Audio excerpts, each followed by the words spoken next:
Puedo escribir los versos más tristes esta noche. Escribir, por ejemplo, la noche está estrellada y tiritan azules los astros a lo lejos. Puedo escribir los versos más tristes esta noche. Escribir, por ejemplo, la noche está estrellada y tiritan azules los astros a lo lejos. El viento de la noche gira en el cielo y canta. Puedo escribir los versos más tristes esta noche. Yo la quise y a veces ella también me quiso. En las noches como esta la tuve entre mis brazos. La besé tantas veces bajo el cielo infinito. Ella me quiso, a veces yo también la quería. ¿Cómo no haber amado sus grandes ojos fijos? Puedo escribir los versos más tristes esta noche. Pensar que no la tengo, sentir que la he perdido. Oír la noche inmensa, más inmensa sin ella.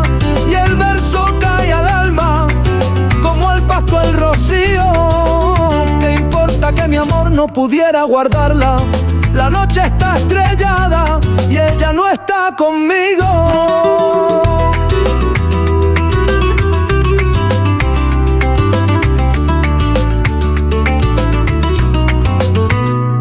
Eso es todo a lo lejos, alguien canta a lo lejos. Mi alma no se contenta con haberla perdido. Como para acercarla, mi mirada la busca. Mi corazón la busca y ella no está conmigo. La misma noche que hace blanquear los mismos árboles. Nosotros los de entonces ya no somos los mismos. Ya no la quiero, es cierto, pero cuando la quise, mi voz buscaba el viento para tocar su oído. De otro será de otro, como antes de mis besos. Su voz, su cuerpo claro, sus ojos infinitos. Ya no la quiero, es cierto, pero tal vez la quiero.